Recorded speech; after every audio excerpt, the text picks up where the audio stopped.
সুপ্রভাত। আজকে একটা সানি ডে, প্রচন্ড রোদ বাইরে। আজকে একদম সানি ডে। আর মা আজকে একটু কলকাতায় গেছে একটা বিশেষ কাজে, সেজন্য সকাল সকাল রান্না বান্না করে বেরিয়ে গেছে।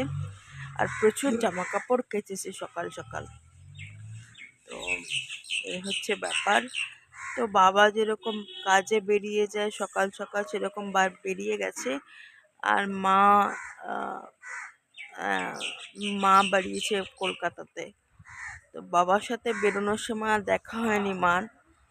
তো ফিরতে ফিরতে মার আবার বিকেল হয়ে যাবে। তো এখন আমি একাই রয়েছি। বাবা দুপুরবেলা আসবে খেতে, তখন আমি আর বাবা থাকবো। মার সাথে ফোনে কথা হবে। এই হচ্ছে ব্যাপার। গুরুত্বপূর্ণ একটা কাজে গেছে, না গেলেই নয়। কত জামা কাপড় কেচেছে দেখো।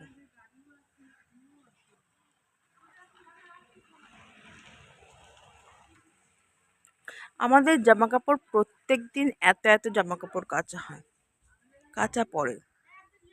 আর আমাদের কি যেই জামার প্রত্যেক দিনের জামা কাপড় প্রত্যেক দিন কাচা হয়, সেজন্যই এত জামা কাপড় প্রত্যেক দিন হয়, মানে রিপিট হয়। মানে একই জামা মানে ফেলে রাখি না, যে একই জামা পরা জামা আবার না কেচে পরি না, এরকমটা হয় না। সেজন্য কাচাটা বেশি হয় আর কি, বুঝতে পেরেছো তো?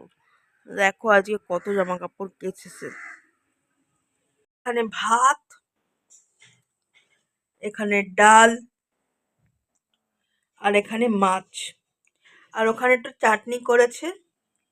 এই হচ্ছে আমাদের দুপুরের খাওয়া দাওয়া। তোমরা তো জানোই যে বাবা সারা বছরই সকাল সকাল ওঠে। তো 1 মাস ধরে বাবা সকালবেলা উঠে স্নান করে পুজোটা দিয়ে দেয়। তো আজকেও সেম কাজ করেছে আর কি। সকালবেলা উঠেই পুজোটা দিয়ে নিয়েছে, তারপরে ব্রেকফাস্ট করে কাজে বেরিয়ে যায় আর কি। তো বাবার এখন প্রত্যেক দিনই সেম কাজই করে। তো মাও এখন বেরিয়ে গেছে বাড়ি থেকে, বাই রোড যাচ্ছে। আজকে যাচ্ছে হচ্ছে মা আম, তোমার সাইবার থানাতে আর কি, পৈলানে কাজটায়। মানে আমরা খুব হ্যাপাজার্ড হচ্ছি। তোমাদের সবস্থলে বলছি কি ঘটনাটা হচ্ছে। বাবা আগের দিন গেছিল, প্রথম দিন। আজকে বাবা যেতে পারছে না বলে মাই এখন যাচ্ছে থানাতে। আর আজকে প্রচুর ঝামেলা করে যেতে হয়েছে। প্রচুর রাস্তাতে জ্যাম ছিল, লাইন ছিল খুব। আগের বছরে তোমাদের আমি আহ, অগাস্ট মাসে আমার একটা সাইবার ক্রাইম ঘটনা ঘটেছিল, তোমাদের বলেছিলাম যে আমার কিছু টাকা চোট গেছিল। সেই কারণে তোমরা আমাকে অনেকেই নাম্বার দিয়ে সাহায্য করেছিলে, যে এখানে কমপ্লেন করো বা এরকম গাইড করেছিলে। অনেকেই অনেকভাবে সাহায্য করার চেষ্টা করেছিলে।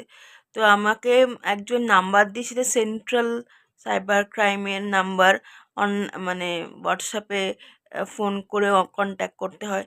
তো তাদের সাথে কন্ট্যাক্ট করেছিলাম। তো সেখানে রিপোর্ট করেছি।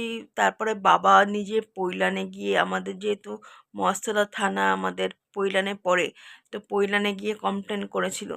তো আজকেও ওই সেন্ট্রাল থেকে বলেছিল যে পৈলানে গিয়ে বলতে, যে তাহলে হয়তো টাকাটা পাওয়া যাবে। বাট আজকে মা গিয়ে জানা গেল যে এখন পুরোটাই ডিপেন্ড করবে ব্যাংকের উপরে। কারণ তোমার কি বলবো, মানে সাইবার ক্রাইমরা টাকা ঢোকায় না, মানে তারা ব্যাংকে চাপ দেয় যে টাকা ঢোকানোর জন্য, মানে মাকে যেটা বলেছে। তো এখন ব্যাংকের সাথে কথা বলতে হবে। আর বাবা একজন জানাশোনা রয়েছে, আহ, যে মানে পাওয়া যাবে কিনা। তো বলছে কতটা পাওয়া যাবে কিনা, মানে সন্দেহ রয়েছে। তো জানি না কি হবে, এখনো পর্যন্ত পাইনি। আম, তো ভবিষ্যতেই বলবে। যদি পাওয়া যায় তাহলে জানাবো যে পেয়েছি। তো আর সত্যি কথা বলতে আশা ছেড়ে দিয়েছি জানো তো, যে সত্যিই টাকাটা পাবো কিনা। কারণ তা পাওয়ার থাকলে এতদিনে পেয়ে যেতাম। কারণ অগাস্ট মাসের 2024-এ ঘটনাটা হয়েছে। আর এটা 25 সাল, আহ, আহ, জানুয়ারি মাস, মানে অনেক দিন, অনেক দিন হয়ে গেল। মানে এখনো পর্যন্ত কেসটা চলছে। তো জানি না কি হবে। তো তোমাদের জানাবো যদি পাওয়া যায় টাকাটা। কারণ মাঝখানে একজন জিজ্ঞাসা করেছিলেন যে আমি টাকাটা পেয়েছি কিনা। তো এখানেই ভিডিওটা আজকের মতো এন্ড করছি। তো আজকে আর কিছু ইনফরমেশন দেওয়ার নেই। তো আজকের মতো এখানেই ভিডিওটা এন্ড করছি। তো কালকে আরেকটা ব্লগ নিয়ে তোমাদের সাথে দেখা হবে। ততক্ষণের জন্য দেখতে থাকো আমাদের জীবন। সুস্থ থেকো, ভালো থেকো, সব